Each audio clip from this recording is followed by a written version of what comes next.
बड़ा चंचल स्वभाव था, पढ़ना लिखना नहीं, खेलना कूदना, हंसी मजाक। जिस दिन से विश्व रूप गए उस दिन से अत्यंत गंभीर और पढ़ाई में एकदम तन्मय, बिल्कुल ग्रह त्याग से जो विश्व रूप का स्वभाव था वही महाप्रभु का हो गया। जैसे किसी से बात न करना, एकांत में शास्त्र स्वाध्याय करना, कोई खेलना नहीं, कोई हंसी मजाक, ऐसा महाप्रभु का एकदम स्वभाव पलट गया। अब ये खूब मन लगाकर पढ़ने लगे, दिन भर खूब परिश्रम के साथ पढ़ते, ना कोई खेलना ना कोई कूदना, हंसी मजाक सब बंद। जब जगन्नाथ मिश्र ने देखा तो डर गए कि यही स्वभाव तो विश्वरूप का था जो इनका स्वभाव बन रहा है। इस बर्ताव को देखकर वो और घबरा गए कि क्या भगवान मेरा ये भी पुत्र सन्यासी हो जाएगा। वे सोचने लगे कि जो मुझे भय विश्वरूप से मिला कहीं ये निमाई से ना मिल जाए, क्योंकि निमाई भी अब विश्वरूप की भांति अध्ययन में संलग्न हो गया और इनकी बुद्धि बड़ी तीव्र थी महाप्रभु चैतन्य देव जी की। एक दिन में ही का से लेकर ज्ञा तक पूरे अक्षर लिखना सीख गए। एक ही दिन में संपूर्ण वर्णों की जानकारी कर ली। जगन्नाथ मिश्र जी को लगा कि अब विश्व रूप की भांति इसको स्वतंत्रता नहीं देनी चाहिए अध्ययन की, नहीं ये भी हमारे हाथ से चला जाएगा। ये सोचकर उन्होंने निमाई को बुलाया और प्यार से कहने लगे, बेटा तुम मेरी एक बात मानोगे? उसे तुम्हें मानना चाहिए, चाहे मेरी अनुचित बात हो या उचित बात हो, मैं तुम्हारा पिता हूँ। महाप्रभु ने नम्रता से कहा, पिताजी आप आज्ञा तो कीजिए, भला मैं कभी आपकी आज्ञा को टाल सकता हूँ? आपके कहने से मैं सब कुछ कर सकता हूँ। पिताजी ने कहा, हम तुम्हें शपथ दिलाते हैं कि आज के बाद तुम अध्ययन नहीं करोगे। ये प्रेम है, ये स्नेह है, एक गया दूसरा अध्ययन में लग गया, ये भी चला जाएगा। मैं शपथ दिलाता हूँ कि आज के बाद तुम अध्ययन नहीं करोगे, हमारी आज्ञा है, अब तुम पढ़ाई लिखाई एकदम बंद करो। अभी शुरू ही की थी, शपथ दे दी कि हमारी शपथ है तुम पढ़ाई नहीं पढ़ोगे, मौन स्वीकृति दे दी जैसी आपकी आज्ञा। जिस दिन से विश्वरूप ग्रह त्याग कर चले गए थे उस दिन से इतने सौम्य, इतने गंभीर, इतने आज्ञा पालन करने वाले महाप्रभु की जो आज्ञा हो बस वैसे ही। पिता की बात सुनकर नीचे से सिर झुकाए कहा, जैसी आज्ञा होगी वही करूंगा। इतना कहकर भीतर माता के पास गए और पिताजी की आज्ञा माताजी को सुना दी। दूसरे दिन से लिखना पढ़ना सब बंद कर दिया और भारी चंचलता प्रकट कर दी। फिर वही आरंभ कर दिया, बच्चों के साथ खेलना कूदना, उपद्रव करना, गंगा जी के घाट में जाना, घंटों बालू से खेलना, गंगा जी के जल में खड़े होकर जल उलीच करके खेलना, अपने साथियों को लेकर भर भर के कमंडल जो भी वहां गंगा स्नान करने आता उनके ऊपर डालना, उपद्रव मचाना शुरू कर दिया। छोटे छोटे बच्चे खेल रहे होते, जाके चुटकी काटना, रुला देना उनको, स्त्रियों के सूखे वस्त्र रखे उनके ऊपर जल डाल देना, किसी की घाट पर रखी हुई नैवेद्य को बिना पूछे ही खा जाना। कोई आकर डांटने लगता तो जोरों के साथ अपने बालकों को आसपास खड़ा करके तालियां बजाते, हंसते, उसकी डांट का कोई फर्क नहीं। लोग देखे कि ये तो बहुत उपद्रव करने लगे, कोई डांटता भला बुरा कहता, इनके ऊपर कोई फर्क नहीं पड़ता, ये अपनी चेष्टा करते हैं। बहुत से कहते कि अजी इस बालक को क्या हो गया है, इतना उपद्रव क्यों करने लगा, बड़ा उपद्रवी है, किसी की सुनता ही नहीं। अब लोग 50-50 लोग जाके रोज शिकायत करने लगे, हमारा ये कर दिया, हमारा ये कर दिया। मिश्र जी हाथ जोड़ करके कहते, भाई बालक है क्षमा करो। फिर बुलाया निमाई को, कहा इतना उपद्रव क्यों करते हो? आपने कहा तो हम क्या करें, जो पढ़ा लिखा नहीं होगा तो उपद्रव ही तो करेगा। आपने अपनी कसम दे दी कि पढ़ाई पढ़नी नहीं, तो फिर करना बचा क्या, उपद्रव ही करेंगे हम। अब बालकों के साथ हम पढ़ेंगे नहीं, अध्ययन नहीं करेंगे तो उपद्रव ही करेंगे। चुप घर में तो नहीं बैठ सकते ना। ये उत्तर सुनकर पिताजी चुप हो गए। भांति भांति के खेल खेलने की अनुमति दे दी पर उपद्रव न करो। और वो कैसे कह दे कि पढ़ो, क्योंकि उनको लगा कि पढ़ लिख करके फिर ये सन्यासी हो जाएगा। एक दिन आपने एक लीला की, जो फटे पुराने कपड़े फेंक दिए जाते हैं गांव के, वो कपड़े उठाए और शरीर पे धारण किए, आंखों में पट्टी बांध ली, पूरे शरीर में रज लगा ली और एक लड़के का कांध पकड़कर घर घर भीख मांगने लगे। बहुत से इनके साथ लड़के ताली बजा बजा करके हंसते जाते। ये घरों की स्त्रियों से जाके कहते, माई अंधे को भीख डालना, भगवान तेरा भला करेगा। स्त्रियां निकलती, ये क्या लीला है। इन्हें कुछ खाने को चीज दे देती, कहती निमाई ऐसा नहीं करना चाहिए, तुम फटे पुराने कपड़े पहनकर ऐसे आंखों में पट्टी बांधकर। ऐसे ही सची माता के पास गए, वो भोजन बना रही थी, आवाज दी, मैया भगवान तेरा भला करे, दूध पूत सदा फलते फूलते रहे, जरा इस अंधे को थोड़ी सी भीख दे दो। माता निकल के आई, देखा अरे ये तो निमाई, ऐसा निमाई ये तो उपद्रव का इतना रूप कैसे बढ़ाता जा रहा है। भला ब्राह्मण बालक होकर ऐसे अपवित्र वस्त्र धारण करके और तू घर घर भीख मांग रहा है, तेरे घर में कमी है क्या है? ये कोई खेल है? ऐसा क्यों करता है? तो आपने उसी समय पट्टी खोल कर कहा, अम्मा पहले तो निर्धन और दूसरे विद्या के लिए हमको कसम दिला दी गई, तो अनपढ़ और निर्धन बालक के पास एक ही उपाय बचता है, भीख मांगना। वो भी अनपढ़ है तो अंधा ही है, ज्ञानांध है, कर ही क्या सकता हूँ। पिताजी ने शपथ दे दी आज के बाद अध्ययन नहीं करना, घर में धन है नहीं, तो एक ही उपाय बचता है, भीख मांगना। इनकी बात सुनकर माता सची देवी के आंखों में आंसू आ गए। उन्होंने जल्दी से अपने हृदय से लगाया पुचकारा और बच्चों को मिठाई दे करके विदा किया। अच्छा स्नान कराया, फिर भोजन कराया, पर उनकी भी हिम्मत नहीं होती कि कह दे कि पढ़ो, क्योंकि वो भी जानती थी कि बहुत प्रवीण बुद्धि का अगर पढ़ा तो शास्त्रों का सार समझ जाएगा कि संसार झूठा है और कहीं ये भी सन्यास ले ले। डर बैठ गया। ये जानबूझकर खूब उपद्रव करने लगे। घर पर रहते कोई चीज बेचने वाला उधर से आता तो बार बार आग्रह करके भैया मुझे ये चीज दिला दो। मिठाई वाले आता तो मिठाई दिला दो, फल वाला आता तो फल दिला दो, ऐसे जो। और जब ना अब अर्थ इतना है नहीं तो रोने लगते, खूब उपद्रव करने लगते, घर के पात्र तोड़ने लगते। माता बार बार प्यार से समझाती कि निमाई तू जानता नहीं तेरे पिता गरीब है, उनके पास इतने पैसे कहां से आएंगे। आप सोचो, बड़ा आश्चर्य होता है जिनके घर में भगवान अवतरित हुए हैं, चैतन्य महाप्रभु साक्षात आचार्य और भगवान अभेद है, ये हालत है। तू दिन भर भांति भांति की चीजों के लिए रोया करता है, तेरे पिता के पास धन नहीं है, जो वस्तुएं हैं वो पैसे से आती है, हम निर्धन ब्राह्मण कहाँ से पैसे लाए। तो मैया आप कहती हो कि पढ़ने नहीं जाना, अगर हम पढ़ेंगे लिखेंगे नहीं तो फिर उपद्रव के सिवा और हम क्या कर सकते हैं। अब हम रोज और उपद्रव करेंगे, हमें इससे क्या मतलब कि तुम्हारे पास धन है कि नहीं है। या तो हमें आज्ञा करो पढ़ने की, और या फिर हम जैसा उपद्रव कर रहे हैं उपद्रव करने दो। इनकी ऐसी बात सुनकर के माता सोचने लगती कि इस उपद्रव से तो अच्छा है कि पढ़े लिखे, किंतु जो ही विश्व रूप का स्मरण आता वो डर जाती है और मना कर देती, नहीं तुम्हें नहीं पढ़ना है। साहस नहीं होता जगन्नाथ मिश्र जी के सामने बात रख दें कि चैतन्य महाप्रभु को पढ़ने के लिए आदेश दे दो। अब ये अधिकाधिक और चंचल और उपद्रवता। एक दिन घर के जितने पात्र से सब उठा उठा कर आंगन में पटक दिए, मिट्टी के पात्र सब निकाल कर दरवाजे के बाहर पटक कर फोड़ डाले और एक घूरे में जाकर के बैठ गए और वहां अशुद्ध हाड़ियों को फोड़ फोड़ कर ऐसे भुजाओं में बांध लिया, उनके गलों को ऐसे, और एक टूटी फूटी टोकरी सिर पर रख ली और खपड़े घिस कर शरीर पर ऐसे चिन्ह बना लिए। जब लोगों ने बताया तो सची माता दौड़कर वहां गई और मना किया। तो ये आप फुर्ती एक हाड़ी को कंकड़ से बजाते जाते, सची माता की कोई बात न सुनते। तो सची माता और अन्य मोहल्ले की स्त्रियां सब आ गई, गंगा स्नान करने वाले खड़े हो गए। सची माता ने धिक्कार देते हुए कहा, ऐसे अपवित्र पात्रों को तू पहनकर इस तरह अपवित्र भेष, अपवित्र टोकरी और पवित्र जगह। महाप्रभु ने कहा, मूर्ख बेटे से क्या आशा करोगी, तुम आशा ही क्या रख सकती हो जब आप हमें पढ़ने नहीं दोगी।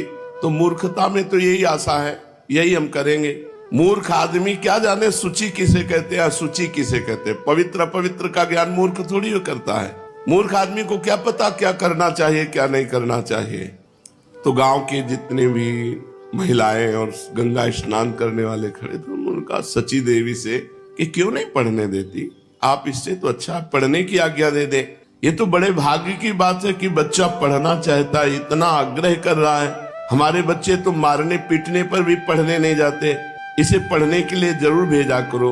पास में खड़े हुए और भी लोगों ने सची माता से इस बात की प्रार्थना की। सबके समझाने से माता का भाव परिवर्तित हुआ। उन्होंने प्यार के साथ कहा, अच्छा कल से तू पढ़ाकर, मैं तेरे पिताजी से बात कर लूंगी, अब आकर जल्दी से स्नान कर ले। इतना सुनते ही ये जल्दी से उठकर चले आए और गंगा स्नान करके घर में लौटकर बड़े शांत स्वरूप गंभीर स्वभाव सची मैया ने जगन्नाथ मिश्र से हाथ जोड़कर कहा कि मेरी इच्छा है बच्चे को पढ़ने देने का आदेश आप दे दीजिए। सभी पढ़े लिखे सन्यासी थोड़े ही हो जाते हैं। नवद्वीप में हजारों पंडित हैं, इतने विद्यार्थी हैं, इनमें से कोई भी सन्यासी नहीं हुआ। ये तो भाग्य की बात है। यदि इसके भाग्य में सन्यास ही होगा तो उसे रोक थोड़े ही सकते हैं, पर ब्राह्मण का बालक विद्या रहित हो ये ठीक नहीं है। और भी बहुत से लोगों ने पंडित जी से आग्रह किया। सब लोगों के कहने से पंडित जगन्नाथ जी ने चैतन्य महाप्रभु को विद्या अध्ययन करने की अनुमति दे दी। निमाई खूब मनोयोग के साथ अब पढ़ने लिखने लगे। अब इन्होंने किसी भी प्रकार की कोई त्रुटि, चंचलता, हंसी मजाक कुछ नहीं। एक दिन की बात, ये भगवान का भोग का पान दिया गया, ये उसे पा गए और हुंकार मारी और बेहोश हो गए। थोड़ी देर में होश में आने पर इन्होंने माता से कहा, अम्मा भैया विश्वरूप मेरे पास आए थे, उन्होंने कहा तू सन्यासी हो जा। हमने कहा हम बालक हैं, भला हम सन्यास का मर्म क्या समझे, हम तो अपने वृद्ध माता पिता की सेवा करेंगे, यही हमारा धर्म है। हम अपने माता पिता को छोड़कर कहीं जाना नहीं चाहते। मेरी बात सुनकर उन्होंने कहा अच्छा तो ठीक है, आगे देख लेना और हमारी माता को प्रणाम कर, हमारा प्रणाम कहना, अब हम जाते हैं। ये कहकर भैया चले गए। इस बात सुनकर माता को विश्वरूप की याद आ गई और वो बहुत फपक कर विश्वरूप के लिए रोने लगी और निमाई को छाती से चिपका लिया। उनका मातृ स्नेह उमड़ आया और रुंधे हुए कंठ से रोते रोते कहा, बेटा निमाई, अब हमें तेरा ही एकमात्र सहारा है। हम वृद्ध अंधों की तू ही एकमात्र लकड़ी है, हमारी सब आशाएं तेरे ही ऊपर हैं। तू कभी हमें विश्वरूप की तरह धोखा मत देना। निमाई बहुत देर तक माता की गोद में चिपके रहे। उन्होंने माता की शीतल सुखदायी गोदी में परम शांति का अनुभव किया। माता भी हृदय से लगाकर अनिर्वचनीय आनंद का अनुभव कर रही थी। इस समय महाप्रभु की अवस्था 9 वर्ष की हुई।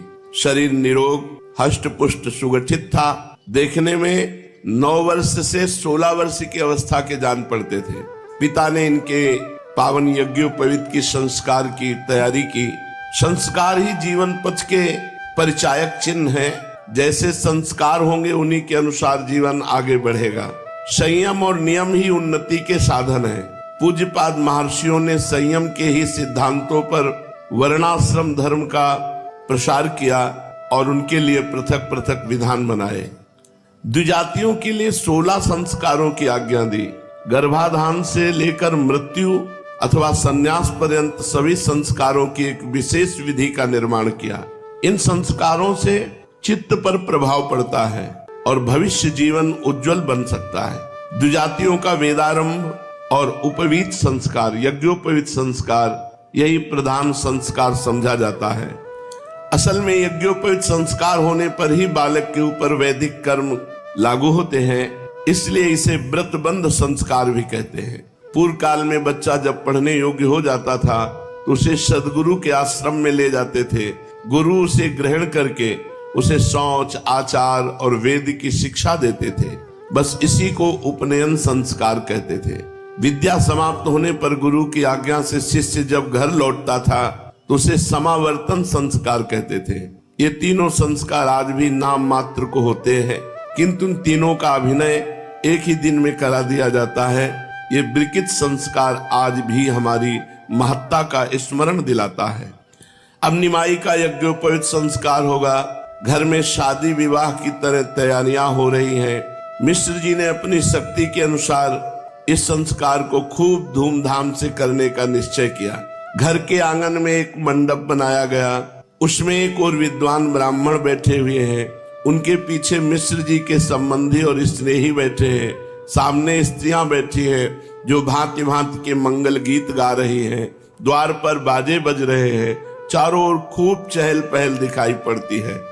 गृह पूजा और हवन आदि कार्य कराने के निमित्त आचार्य सुदर्शन और विष्णु पंडित विद्वान मिश्र जी के पास मंडप में बैठे हुए हैं।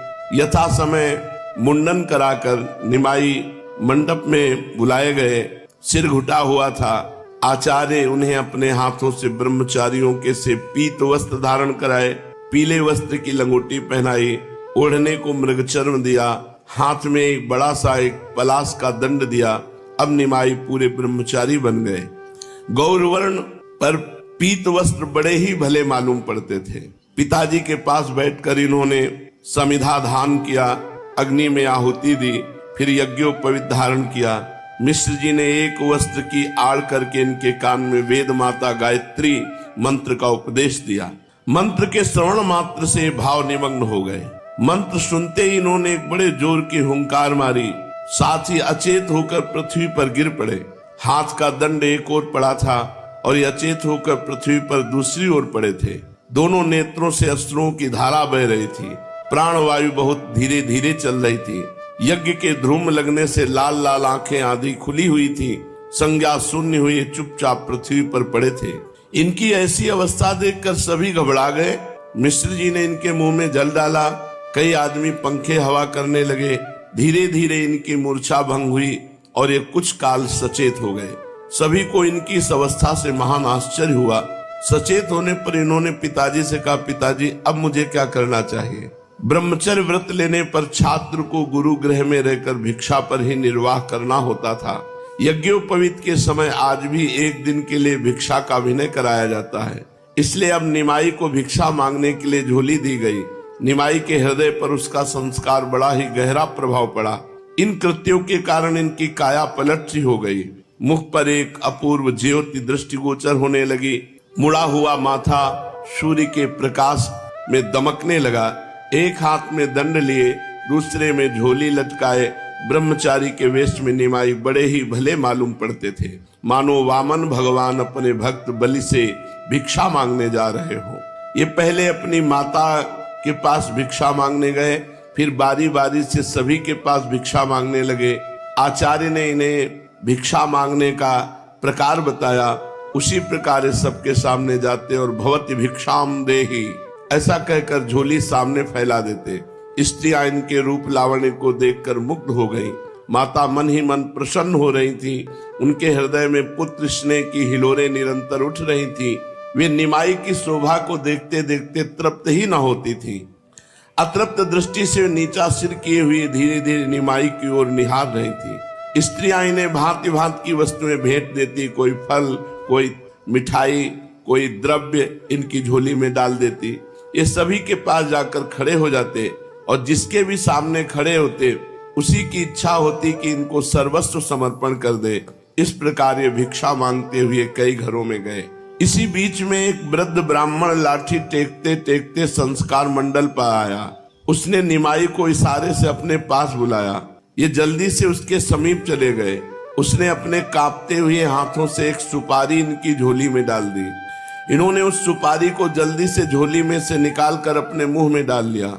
सुपारी के मुख में डालते ही इनकी विचित्र दशा हो गई। ये किसी भारी भावावेश में मगन हो गए। उसी भावावेश में माता से गंभीर स्वर में बोले, माँ आज से एकादशी के दिन कभी भी अन्न न खाया जाए। माता भी भावावेश में अपने को भूल गई। वो समझ न सकी कि निमाई ही मुझसे बात कर रहा है या कोई महापुरुष आदेश दे रहा है। उसे प्रतीत हुआ मानो कोई दिव्य पुरुष मुझे आदेश कर रहे हैं। इसलिए उसने विनय के साथ उत्तर दिया, जो आज्ञा। आज से हरिवासर के दिवस अन्न ग्रहण न करूंगी। थोड़ी देर में इन्होंने कहा, अच्छा अब हम जाते हैं, अपने पुत्र की रक्षा करना। इतना कहकर वो फिर अचेत होकर गिर पड़े और थोड़ी देर बाद चारों ओर अपनी बड़ी बड़ी लाल लाल आंखों को फाड़ फाड़ कर देखने लगे, मानो कोई नींद से जगा हुआ आदमी आश्चर्य के साथ अपने पास के अपूर्व कार्यों को देख रहा हो। इन्होंने स्वस्थ होकर जब बैठे तो मिश्र जी ने पूछा, बेटा क्या बात थी, तुम क्या कह रहे थे? तो निमाई ने सरलता से उत्तर दिया, नहीं तो पिताजी, मैंने तो कोई बात नहीं की, मुझे कुछ भी पता नहीं। जाने क्या हुआ, मुझे कुछ निद्रा सी प्रतीत होने लगी थी। इस बात को सुनकर सभी इस भावावेश के संबंध में भांति भांति की तर्क वितर्क करने लगे।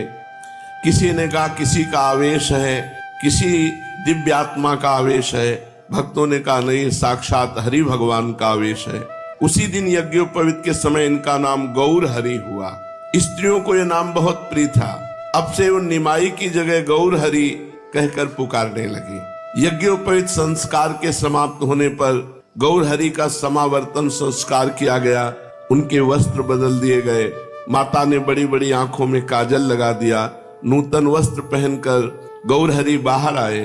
उन्होंने सबसे पहले पिता के चरणों को स्पर्श करके प्रणाम किया। फिर सभी वृद्ध ब्राह्मणों की चरण वंदना की। ब्राह्मणों ने इन्हें भांति भांति के आशीर्वाद दिए। इस प्रकार बड़े ही आनंद के साथ इनका यज्ञोपवीत संस्कार उत्सव हुआ।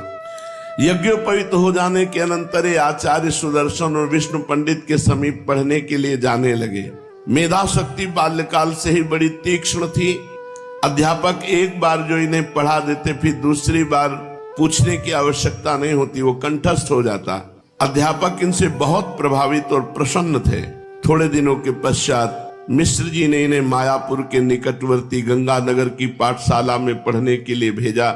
उस समय उस पाठशाला के प्रधानाध्यापक पंडित गंगादास जी थे। पंडित गंगादास जी व्याकरण के अद्वितीय विद्वान थे।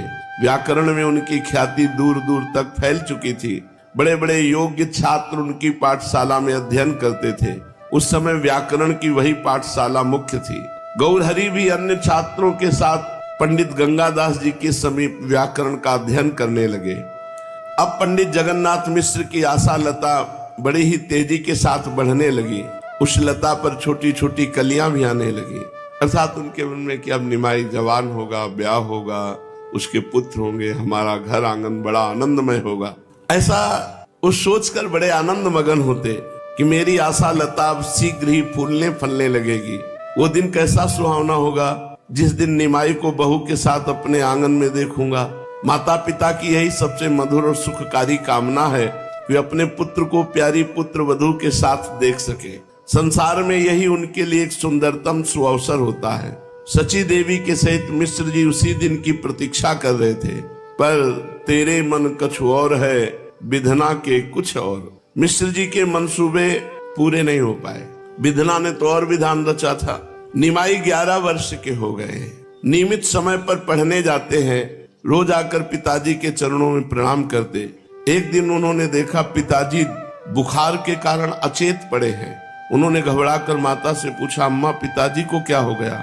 उदास होकर के माता ने कहा, बेटा तेरे पिता को ज्वर आ गया है। ज्वर माने बुखार। निमाई पिताजी की खाट के पास जा बैठे और धीरे धीरे उनके माथे पर हाथ फेरने लगे। निमाई के सुकोमल शीतल कर स्पर्श से पिता की तंद्रा दूर हुई। उन्होंने क्षीण स्वर में कहा, निमाई बेटा मुझे थोड़ा जल पिला दे। निमाई पास के बर्तन में जल पिलाया, अपने वस्त्र से उनका मुंह पोंछा और प्रेम के साथ पूछने लगे, पिताजी अब आपकी तबीयत कैसी है?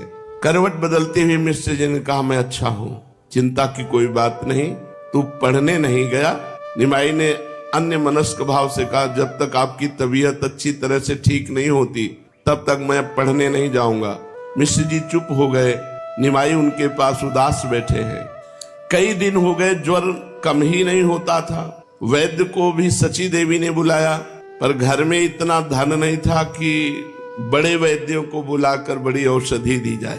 पास में जो मामूली वैद्य थे उन्हीं को बुलाया और उन्होंने दवा दी, किंतु रोग घटने के स्थान पर बढ़ने लगा। अब तो ऐसा दिखाई देने लगा कि जीवन की आशा समाप्त हो रही है। जगन्नाथ मिश्र जी ने सची देवी को बुलाया और कहा, देखो अब मेरे जीने की आशा नहीं है। मुझे संकेत हो रहा है कि अब ये शरीर नहीं रहेगा और मेरी आशाएं सब ऐसे अधूरी रह गई। अच्छा, जैसी भगवान की इच्छा। मैं अब क्या कहूँ, इतना जरूर कहता हूँ, मेरे जीवन में मेरे साथ कभी तुम सुख प्राप्त नहीं कर सके। भगवान की ऐसी मर्जी। देखो मैं तुमसे हृदय की बात कहता हूँ, मैं कुछ क्षण का मेहमान हूँ, बस इस निमाई का ख्याल कर रखना। इतना कहते कहते सांस फूलने लगी। वो आगे कुछ भी नहीं कह पाए। सची देवी तो फूट फूट कर रोने लगी। पिताजी की ऐसी दशा देख करके निमाई ने और मित्रों को बुलाया और उनको खाट से नीचे उतारा और मिश्र जी को कुशासन पर ले जाया गया। मिश्र जी ने धीरे धीरे कहा कि मुझे अगर गंगा तट पर ले चलो तो ज्यादा अच्छा रहेगा। उनकी इच्छा के अनुसार निमाई माता सची के साथ और जो मित्र थे गंगा तट पर ले गए। 11 वर्ष के बालक ने किसी को भी और हाथ लगाने नहीं दिया। माता और स्वयं गंगा तट पर उनको। निमाई भी समझ गए कि पिताजी हमें छोड़कर सदा के लिए जा रहे हैं, इसलिए रोते रोते कहा, पिताजी मुझसे क्या कह रहे हो? मुझे किसके हाथों सौंप रहे हो? मिश्र जी ने कांपते हुए हाथ से धीरे धीरे हाथ उठाकर निमाई के सिर पर रखा और छाती पे से लगा करके कहा, निमाई मैं तुम्हें भगवान के हाथों सौंपता हूँ, वे ही तेरी रक्षा करेंगे। बस इतना कह पाए और हाथ पुनः वापस आया और शरीर छूट गया। निमाई जोर जोर से रोने लगे। सची देवी भी चीत्कार करके रोने लगी। सभी सगे संबंधी उन्हें धैर्य बंधाए। फिर धैर्य धारण करके गौरहरि ने अपने हाथों से पिता की अंत्येष्टि क्रिया की। पिता के परलोक गमन से बहुत दुख हुआ। अब माता को तो चारों ओर अंधेरा ही अंधेरा दिखाई दे रहा था। वैसे ही धन नहीं था, कुछ सहयोग किसी भी तरह से पिता भी चले गए। अब अभी निमाई की छोटी अवस्था 11 वर्ष की, और माता बस कोई घर में और पूछने वाला भी नहीं। माता को चारों ओर अंधकार ही अंधकार दिखाई देने लगा। मिश्र जी की असामयिक मृत्यु से बहुत दुख हुआ। घर में कोई दूसरा नहीं, इसलिए गौरहरि ने माता को धैर्य धारण कराया। उन्होंने माता से कहा, अम्मा तुम चिंता मत करो, ये तो भाग्य का खेल है कि पिताजी नहीं रह पाए। एक न एक दिन मृत्यु सबकी होनी है। हमारे भाग्य इतने नहीं थे कि हम पिताजी का साथ पाते। वो छोड़कर चले गए। तुम दुखी मत हो। तुम्हें दुखी देखकर मेरा हृदय फटने लगता है। मैं हर तरह से आपको सुख प्रदान करने की चेष्टा करूंगा। मैं तुम्हारी सेवा करूंगा। निमाई के समझाने पर माता धैर्य धारण किया और अपने शोक को छिपाया। अब ये विद्याध्ययन में बहुत प्रवीणता पूर्वक चैतन्य महाप्रभु लगे। उनके गांभीर्य में उनका पांडित्य प्रस्फुटित नहीं होता। वे लोगों के सम्मान भाजन तो अवश्य बन जाते हैं, किंतु खुलकर बातें नहीं कर सकते। अब ऐसा प्रिय व्यवहार महाप्रभु का होने लगा कि जो मिले वही इनसे आसक्त हो जाए। छोटे बड़े विद्यार्थी या अध्यापक जो भी मिले, जिस दिन से पिता का शरीर संपन्न हुआ उस दिन से ऐसा प्रेममय स्वरूप हुआ कि जो मिले वही इनसे आसक्त हो जाए। जहां आवश्यकता से अधिक चंचलता थी, वहां गंभीरता, मृदुता, स्नेह और मुस्कुराकर बात करते तो चित्त अपहरण कर लेते। वैसे ही गौरांग है। पंडित गंगादास जी की पाठशाला में बहुत बड़े बड़े विद्यार्थी अध्ययन करते थे, जो इनसे विद्यावृद्ध होने के साथ साथ वयोवृद्ध थे। 30-40 वर्ष के छात्र पाठशाला में थे, और अभी महाप्रभु की अवस्था 14 वर्ष की हुई। ये 30-40 साल से जो पढ़ रहे थे, उनके साथ बैठ करके शास्त्रों की चर्चा करते। जो बड़े छात्र थे वो देख करके बहुत आश्चर्यचकित होते। इतनी छोटी अवस्था में प्रत्युत्पन्नमति, तत्काल उत्तर समझ गए। आगे चलकर कोई लोक प्रसिद्ध महान पंडित होंगे। उनको क्या पता कि संसार का कल्याण करने के लिए आए हैं। प्रसिद्ध कवि मुरारी गुप्त, कमलाकांत, तंत्र शास्त्र के सर्वमान्य आचार्य कृष्णानंद उन दिनों उसी पाठशाला में पढ़ते थे। निमाई छोटे बड़े किसी से भी संकोच नहीं करते थे। अगर कोई शास्त्रार्थ करे तो सभी से भिड़ जाते और उनसे वाद विवाद करने लगते। विशेषकर ये वैष्णव विद्यार्थियों को तो खूब चिढ़ाया करते थे। उनकी भांति भांति से मीठी मीठी चुटकियां लेते और उन्हें लज्जित करके ही छोड़ते थे। मुरारी गुप्त इनसे अवस्था में बड़े थे, किंतु ये सदा उन्हें चिढ़ाया करते। मुरारी पहले तो बालक समझकर सदा इनकी उपेक्षा करते रहते। जब उन्हें इनकी विलक्षण बुद्धि का परिचय प्राप्त हुआ तब तो वे इनके साथ खूब बातें करने लगे। ये कहते, मुरारी अमुक प्रयोग सिद्ध करो, तो मुरारी उसे ठीक ठीक सिद्ध करते और ये उसमें 20 दोष निकालते, उसका कई प्रकार से खंडन करते। मुरारी इनकी तर्क शैली को सुनकर आश्चर्य प्रकट करने लगते। तब आप एक एक शंका का 20 बार समाधान करते। मुरारी के ही मत को फिर मंडन करते, फिर हंसकर कहते, गुप्त महाशय यही पांडित्य है, खंडन और मंडन। आप ठहरे वैद्यराज, तो जड़ी बूटियां घोटकर पीसो, ये तुम्हारे बस की बात नहीं। नाड़ी देखो और ऐसे वैद्य बनो, चाहे रोगी मरे या जिए, तुम्हें अपने टके से काम। ऐसा मजाक करते महाप्रभु मुरारी गुप्त से। हमें लगता है तुम यमराज के सहोदर हो। जैसे यमराज सबको मारते हैं, ऐसे जब वैद्य की ठीक ना हो, उल्टा औषधि पहुंच जाए तो मरी जाएगा मरीज। हे यमराज के सहोदर भाई, तुम्हें नमस्कार है। मुरारी इनकी बातें सुनकर के मन ही मन हंसने लगते। ये मुरारी गुप्त के साथ बहुत विनोद करते। कभी कभी मुरारी अत्यंत खिन्न हो जाते थे इनके चिढ़ाने से। तब फिर अपने कोमल कर कमल से उनकी देह पर हाथ फेरते हुए वो उन्हें प्रसन्न करे, कहते सब बातें भूल जाओ, और प्रेम प्रकट करते। इस प्रकार विद्यालय में भी अपने से श्रेष्ठ विद्यार्थियों को तर्क के द्वारा खंडन मंडन ये प्रस्तुत करते। वाद विवाद करने में अद्वितीय विद्वान गौरहरि। जो छात्र इनसे भिड़ता उसे परास्त ही कर देते। उल्टा सीधा कैसे भी खंडन मंडन करके उसको चुप कर देते। अपने आप ही पहले किसी विषय का खंडन कर देते, फिर युक्तियों द्वारा स्वयं उसका मंडन भी करने लगते। विद्यार्थी इनकी ऐसी विलक्षण बुद्धि को बारंबार बड़ाई करते और वाक पटुता की भूरी भूरी प्रशंसा करते। किसी भी पाठशाला के छात्र को गंगा तट पर या कहीं अन्यत्र रास्ते में पाते वहीं पकड़ लेते और संस्कृत में पूछते, तुम्हारे गुरु का क्या नाम है, क्या पढ़ते हो? जब वो कहता अमुक पाठशाला में व्याकरण पढ़ता हूँ, तो झट आप उससे प्रयोग पूछने लगते। बेचारा विद्यार्थी इनसे किसी भी बात अपना पिंड छुड़ा कर भागता। शाम के समय सभी पाठशालाओं के छात्र दल बना करके गंगा जी के किनारे आते, परस्पर शास्त्रालाप किया करते। ये उन सब में प्रधान रहते। किसी पाठशाला के छात्रों के साथ शास्त्रार्थ कर रहे हैं तो किसी पाठशाला के छात्रों को परास्त कर रहे हैं। यही इनका नित्य प्रति का कार्य था। 10-10, 20-20 छात्र मिलकर इनसे शंका करने लगते। ये बारी बारी से सबका उत्तर देते। इनकी पाठशाला वाले इनका पक्ष लेते। कभी कभी बातों ही बातों में लड़ाई झगड़ा की भी नौबत आ जाती। इस बात में भी ये किसी से कम नहीं थे। इस प्रकार ये सभी पाठशालाओं के छात्रों में प्रसिद्ध हो गए। विद्यार्थी इनकी सूरत देखकर भागने लगे कि जहां मिलेंगे तर्क विवाद करेंगे। उन दिनों आजकल की भांति व्याकरण के टीका ग्रंथों का प्रचार नहीं था, छापे खाने नहीं थे, इसलिए पुस्तकें हाथ से ही लिखनी पड़ती थी और मूल के साथ ही टीका को भी कंठस्थ करना पड़ता था। अध्यापक टीकाओं के ऊपर जो टिप्पणियां बताते उन्हें छात्र भूल जाते, इसलिए कई छात्र परस्पर मिलकर पाठ को विचार न ले तब तक पाठ लगता ही नहीं था। अब भी पाठशालाओं में बुद्धिमान छात्र अपने साथियों को पाठ विचरवाया करते हैं। निमाई भी अपने साथियों को पाठ विचरवाते, इसलिए सभी छात्र इनका गुरु की भांति आदर करते थे।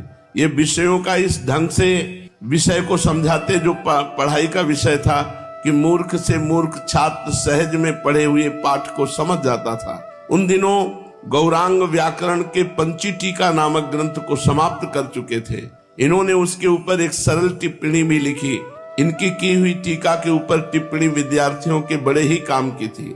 बहुत शीघ्र ही विद्यार्थियों में इनकी टिप्पणी का प्रचार हो गया और बड़े बड़े विद्वानों ने इनके पांडित्यपूर्ण टिप्पणी का मुक्त कंठ से प्रशंसा की।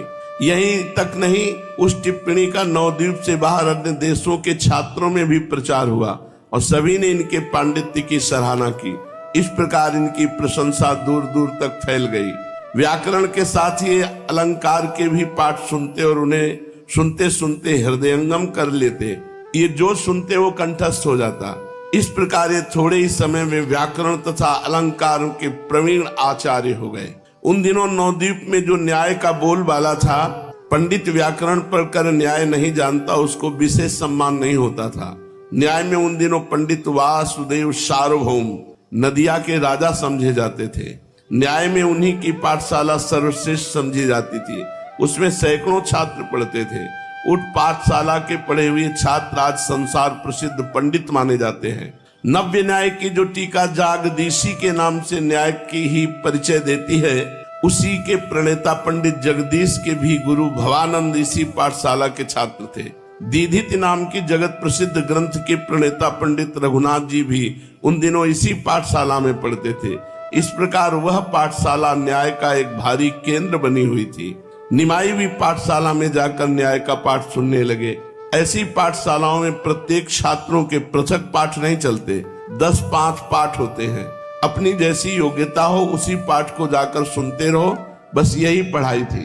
सैकड़ों छात्र और पंडित पाठ सुनने आते हैं।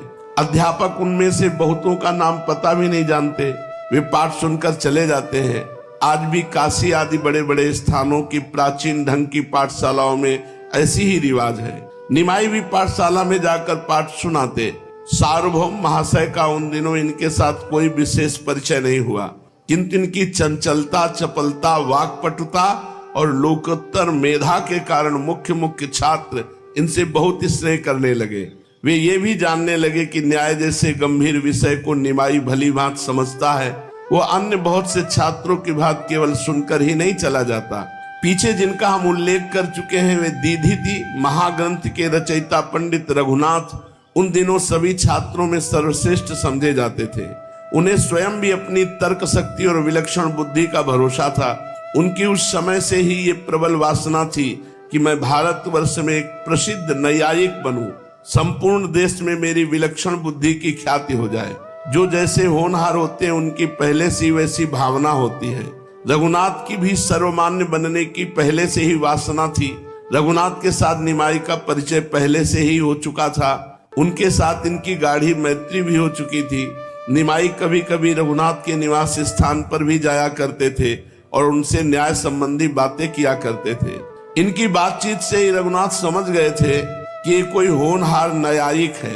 वे समझते थे कि मुझसे न्याय में स्पर्धा रखने वाला नवद्वीप में दूसरा कोई छात्र नहीं है। निमाई से बातचीत करते करते उनको खटकने लगा कि यदि इसने परिश्रम कर लिया तो मुझसे बड़ा विद्वान हो जाएगा।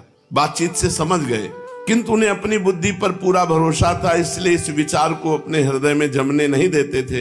एक दिन रघुनाथ को गुरु ने कोई पंक्ति लगाने को दी। वह पंक्ति रघुनाथ की समझ में ही नहीं आई। वे दिन भर चुपचाप बैठे हुए उसी पंक्ति को सोचते रहे। तीसरे पहर जाकर वो पंक्ति रघुनाथ की समझ में आई। उन्हें बड़ी प्रसन्नता हुई। गुरु को बताकर वे अपने स्थान पर भोजन बनाने चले गए। निमाई का स्वभाव तो चंचल था ही। रघुनाथ को पाठशाला में न देखकर आप उनके निवास स्थान पर पहुंचे। वहां जाकर देखा रघुनाथ भोजन बना रहे हैं। लकड़ी गीली है, रघुनाथ बार बार फूंकते हैं, अग्नि जलती ही नहीं। धुएं के कारण उनकी आंखें लाल पड़ गई हैं और उनमें से पानी निकल रहा है। हंसते हुए निमाई ने रघुनाथ के चौके में प्रवेश किया और प्रेम के साथ हंसते हुए, पंडित महाशय, आज असमय में रसोई कैसे बना रहे हो? अग्नि में फूंक देते हुए रघुनाथ ने कहा, क्या बताऊं भाई, गुरुजी ने एक पंक्ति लगाने के लिए दी थी, वो मेरी समझ में ही नहीं आई। दिन भर सोचते रहने पर अब समझ में आई है। उसे अभी गुरुजी को सुना कर आया हूं, इसलिए भोजन बनाने में देर हो गई। जल्दी से निमाई ने कहा, जरा हमको पंक्ति सुनाए। पंक्ति क्या आफत थी जो आप जैसे पंडित की समझ में इतनी देर में आई? जरूर कोई बहुत ही कठिन होगी, मैं भी एक बार सुनना चाहता हूँ। रघुनाथ ने पंक्ति सुना दी। थोड़ी देर सोचने के अंतर निमाई हंस पड़े और बोले, बस इस छोटी सी पंक्ति की इतनी बात को सोचने के लिए इतना समय? आवेश के साथ रघुनाथ ने कहा, अच्छा कुछ भी नहीं है तो तुम ही लगा कर बताओ पंक्ति। इतना सुनते ही निमाई बड़ी सरलता के साथ पंक्ति के पूर्व पक्ष की स्थापना की। फिर यथावत एक एक शंका का समाधान करते हुए उसे बिल्कुल ठीक लगा दिया। इतनी जल्दी खिलवाड़ में हंसते हंसते ऐसी कठिन पंक्ति का उत्तर? रघुनाथ को पक्का भरोसा हो गया कि हमसे बढ़कर ये विद्वान है। उन्हें जो शंका थी वो प्रत्यक्ष उपस्थित हुई। उनकी सभी आशा पर पानी फिर गया और वो भोजन बनाना भूल गए। निमाई उनके मनोभाव को ताड़ गए कि रघुनाथ कुछ लज्जित हो गए हैं, इसलिए ये कहते हुए कि अच्छा आप भोजन बनावे, फिर मिलेंगे। पाठशाला की ओर चले गए। रघुनाथ जी जैसे तैसे भोजन बनाया, किंतु उनके हृदय में निमाई की बुद्धि के प्रति दाह होने के कारण उन्हें भोजन में आनंद नहीं आया। जैसे तैसे भोजन करके वो पाठशाला में आए। अब निमाई की अवस्था 16 वर्ष की हो चुकी थी। घुंघराले लंबे लंबे बाल, तेजस्वी चेहरा, सुगठित शरीर, बड़ी बड़ी सुहावनी आंखें और मीठे भाषण, मंद मुस्कान देखने वाले को स्वतः अपनी ओर आकर्षित कर लेती थी।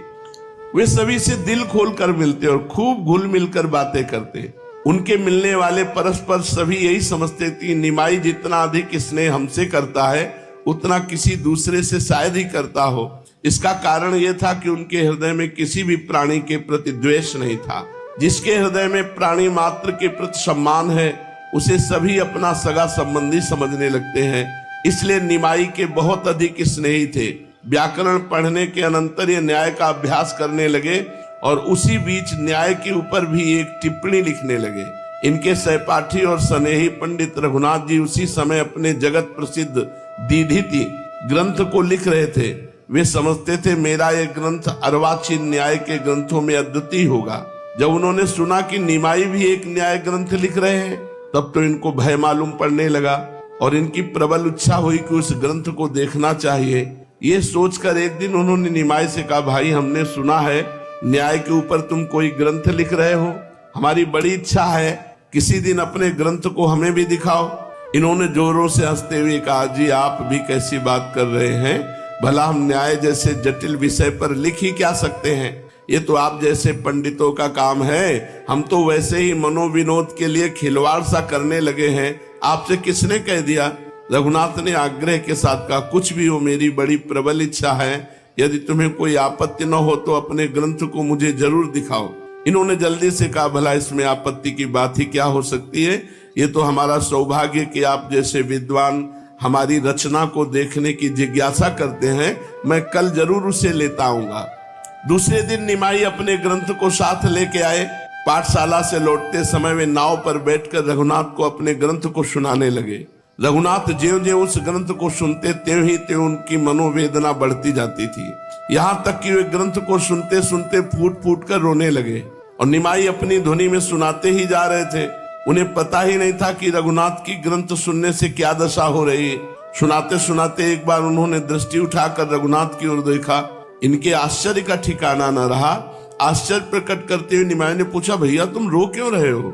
आंसू पोंछते हुए रुद्ध कंठ में उन्होंने कहा, निमाई तुमसे मैं अपने मनोगत भावों को छिपाकर एक नया दूसरा पाप न करूंगा। सत्य बात तो यह है कि मैं इस अभिलाषा से अपने ग्रंथ को लिख रहा था कि वो सर्वश्रेष्ठ ग्रंथ होगा, किंतु तुम्हारे इस ग्रंथ को देखकर मेरी चिराभिलषित आशा पर पानी फिर गया। भला तुम्हारे इस ग्रंथ के सामने मेरे ग्रंथ को कौन पूछेगा? इसी मनोवेदना के कारण मैं अपने आंसुओं को रोकने में असमर्थ हो गया हूँ। ये सुनकर निमाई बड़े जोरों से हंसे और उन्हें स्पर्श करते हुए, बस इतनी छोटी सी बात के लिए आप इतना दुख कर रहे हैं? भला ये कोई बात है? ये साधारण सी पोथी है। मैं आपकी प्रसन्नता के निमित्त जलती अग्नि में कूदकर अपने प्राणों को स्वाहा कर सकता हूँ, फिर ये बात क्या है? इस पुस्तक ने आपको कष्ट दिया, मैं अभी इसे नष्ट कर देता हूँ। इतना कहते कहते निमाई पंडित ने अपने बड़े परिश्रम से हस्तलिखित पोथी को गंगा जी में प्रवाहित कर दिया, फेंक दिया। जानवी की तीक्ष्ण प्रवाह की हिलोरों में पुस्तक के पन्ने इधर उधर नाचने लगे, मानो निमाई के त्याग और प्रेम के गीत गा गा कर वे आनंद से थिरक रहे हों। रघुनाथ ने निमाई को गले से लगाया और प्रेम के कारण रुंधे हुए कंठ से बोले, भैया निमाई, ऐसा लोकोत्तर दुस्साध्य कार्य तुम ही कर सकते हो।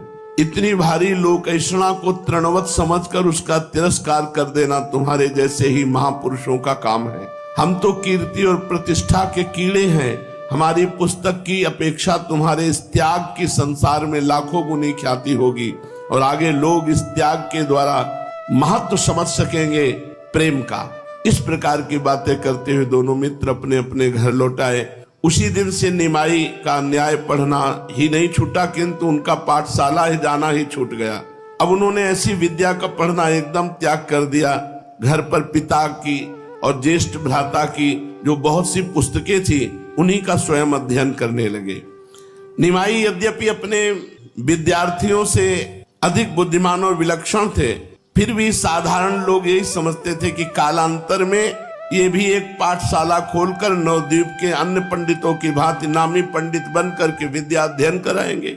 ये भी अन्य पंडितों की भांति स्त्री पुत्रों में आसक्त होकर सुखपूर्वक संसारी सुखों का उपभोग करेंगे, क्योंकि विद्वान हो अथवा मूर्ख संसारी विषयों में तो सब समान रूप से रत रहते हैं। बड़े लोगों की भोग सामग्री बहुमूल्य और बड़ी होती, छोटे लोगों की भोग सामग्री साधारण होती है, पर वासनाओं की पूर्ति तो सब करते हैं। आसक्ति तो दोनों को समान होती है, बंधे तो दोनों ही हैं। फिर चाहे वो बंधन रस्सी का हो या रेशम का, सोने का हो या लोहे की बेड़ी का, दोनों ही बंधन से प्रभु की इच्छा के बिना नहीं निकल सकते। अन्य पंडितों को धन के लिए विद्या उपार्जन करते देख लोगों का यही अनुमान था कि निमाई पंडित भी एक बहुत बड़े विद्वान पंडित बनेंगे, पाठशाला खोलेंगे, छात्र पढ़ाएंगे। उन्हें क्या पता कि इनके उपदेश से असंख्यों मनुष्य स्त्री, धन, परिवार और समस्त उत्तमोत्तम भोग सामग्रियों को तुच्छ समझकर महाधन की प्राप्ति में कटिबद्ध हो जाएंगे, अपने मनुष्य जन्म को सार्थक बनावेंगे। सांसारी लोग बेचारे और अनुमान कर ही क्या सकते हैं। इनका आरंभिक जीवन आदि में अन्य साधारण जीवनों की ही भांति था, इससे लोगों का यही अनुमान लगाना ठीक था। 16 वर्ष की अवस्था, गौर वर्ण, कमल नयन, जो देखे लुभायमान हो जाए, और व्याकरण, अलंकार, न्याय, इनमें प्रवीणता। अब आगे पढ़ने की इच्छा नहीं थी, किंतु कई कारणों से इन्होंने पाठशाला में जाकर पढ़ना बंद कर दिया। घर में अकेली विधवा माता थी। कारण ये थे, निर्वाह का कोई प्रबंध नहीं, आकाशीय वृत्ति। आकाशीय वृत्ति का मतलब होता है बिना किए जो आ जाए उसी से निर्वाह करना। ईश्वर इच्छा से जो भी आ जाता उसी पर निर्वाह होता। मिश्र जी के पास कोई संपत्ति नहीं थी, जैसे पिता के पास खेती और सब, ऐसी कोई संपत्ति नहीं थी। उनके सामने ऐसे ही निर्वाह होता था। अब निमाई समझदार हो गए, 16 वर्ष के विद्वान भी बन गए, इसलिए जीवन निर्वाह के लिए कुछ उद्योग करना चाहिए। वृद्ध माता को सुख पहुंचाने का यही अवसर है, ये सोच समझकर अध्यापन का कार्य आरंभ कर दिया, पढ़ाने का। विलक्षण बुद्धि, पठन पाठन को अद्वितीय सुंदर शैली से सभी शास्त्रीय ज्ञान रखने वाले पुरुष परिचित थे, इसलिए इन्हें नवद्वीप जैसे विद्या के भारी केंद्र स्थान में अध्यापक बनने में कोई कठिनता न हुई। नवद्वीप में मुकुंद संजय नाम के एक विद्यानुरागी धनी मानी व्यक्ति थे। उनके एक पुरुषोत्तम संजय नाम का पुत्र था। संजय महाशय अपने पुत्र के पढ़ाने के निमित्त किसी योग्य अध्यापक की तलाश में थे। निमाई की ऐसी इच्छा देखकर उन्होंने इनसे प्रार्थना की। निमाई स्वयं ही एक पाठशाला स्थापित करने की बात सोच रहे थे, किंतु उनके छोटे से मकान में पाठशाला स्थापित करने योग्य स्थान ही न था। संजय भगवत भक्त होने के साथ धनी भी थे। बंगाल में प्रायः सभी धार्मिक पुरुषों के यहाँ एक चंडी मंडप नाम से अलग स्थान होता है, उसे देवी गृह या ठाकुर दालान भी कहते हैं। नौ दुर्गाओं में उस स्थान पर ही चंडी पाठ और पूजा तथा उत्सव हुआ करते हैं। ये स्थान ऐसे ही शुभ कार्यों के लिए सुरक्षित होते हैं। योग्य और विद्वान अतिथि के आने पर इसी स्थान में उनका आतिथ्य भी किया जाता है।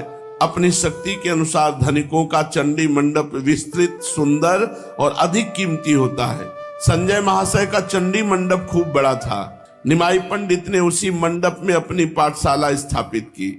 इधर उधर से बहुत से छात्र इनका नाम सुनकर पढ़ने आने लगे। पुत्र के साथ संजय भी निमाई से विद्याध्ययन करने लगे। इनकी पढ़ाने की शैली चित्त आकर्षक थी, इसलिए थोड़े ही समय में इनकी पाठशाला खूब चलने लगी। सैकड़ों छात्र इनके पास पढ़ने आने लगे।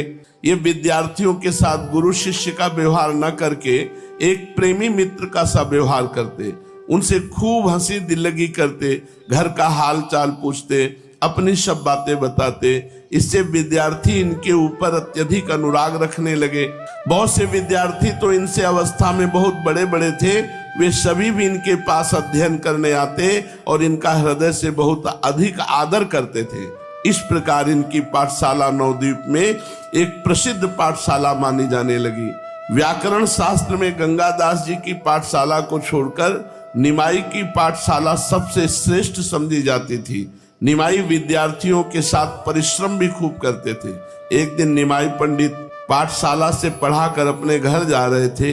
दैवात गंगा जी जाते हुए रास्ते में पंडित वल्लभाचार्य जी की पुत्री लक्ष्मी देवी, ये इनसे भेंट हुई। वल्लभाचार्य जी निमाई के सजाती ब्राह्मण थे। लक्ष्मी देवी ये वही जो बच्चियों के साथ खेलती, पर महाप्रभु से गंभीर व्यवहार। महाप्रभु इनके साथ कभी हंसी मजाक नहीं करते थे। रास्ते में देखा कि वो आ रहे हैं। आज दर्शन की विशेषता थी। जैसे सिया राम जी का जनकपुरी में पुष्प वाटिका में दर्शन विशेष, ऐसे गंगा जी के रास्ते में लक्ष्मी से दर्शन विशेष। मतलब आज का देखना कुछ और था महाप्रभु और लक्ष्मी का। लक्ष्मी देवी को देखते ही सदाचारी निमाई के भाव स्थितानि जननांतर सौहृदानि, अनेक जन्मों से जो संस्कार था वो जाग उठा। स्वाभाविक सौहृद प्यार भरी दृष्टि से महाप्रभु ने देखा और उन्होंने महाप्रभु की तरफ देखा। लक्ष्मी देवी बहुत गंभीर मुद्रा में महाप्रभु की तरफ देखा और धीरे से अपने नेत्र नीचे किए और प्रणाम मानो कर रही हूँ और गंगा जी की ओर चली गई। भावी की भवितव्यता देखिए। उसी दिन बनवारी नाम का घटक, घटक कहते बिचौलिया, जो लड़का लड़की का ब्याह कराने वाला होता है उसे घटक कहते हैं।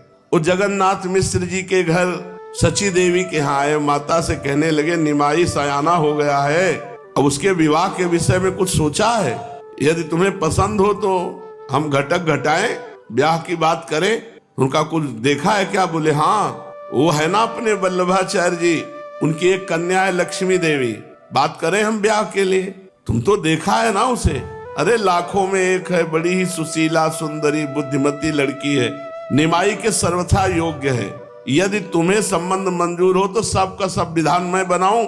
माता तो स्वयं पुत्र के विवाह के लिए चिंतित ही थी, अब वो कर नहीं सकती थी कुछ, क्योंकि पिताजी अंतर ध्यान हो चुके थे जगन्नाथ मिश्र। तो अब उन्होंने कहा कि विवाह तो करना ही है, परंतु निमाई की आज्ञा के बिना नहीं। उनसे तो पूछें। और आज ही रास्ते में लक्ष्मी देवी और निमाई पंडित की आंखें मिली थी। घर में कोई दूसरा आदमी है नहीं जिससे मैं सलाह करूं, वही है। पुत्र समझदार है, सयाना हो गया है, उसकी अनुमति के बिना वे विवाह के संबंध में किसी को निश्चित वचन नहीं दे सकती। अतः बात को टालते हुए माता ने कहा, इस पितृहीन बालक का विवाह ही क्या है, अभी तो वो पढ़ रहा है, कुछ करने लगेगा तो देखा जाएगा। घटक महाशय सची माता का ऐसा उदासीन भाव देखकर समझ गए कि माता को संबंध मंजूर नहीं, कारण कि पंडित वल्लभाचार्य बहुत निर्धन थे। ब्राह्मण घटक ने समझा माता अपने पंडित पुत्र का निर्धन की लड़की के साथ विवाह करना नहीं चाहती। ये समझ कर वो लौट आए तो रास्ते में निमाई मिल गए, गौर हरि। उन्हें देखते ही निमाई खिल उठे और हंसते हुए बोले, कहो घटक महाशय, किधर किधर से किसको घटा बढ़ा के आ रहे हो? मजाक किया। कुछ असंतोष के भाव से घटक ने उत्तर दिया, गया तो था तुम्हारी माता के पास पंडित वल्लभाचार्य जी की पुत्री के साथ तुम्हारे विवाह की बातचीत करने, उन्होंने तो नामंजूर कर दिया। तुम्हारी कोई सलाह है? निमाई ये सुनकर हंस पड़े। उन्होंने कुछ भी उत्तर नहीं दिया और हंसते हुए घर चले गए, मानो इसे स्वीकृति ही कहिए।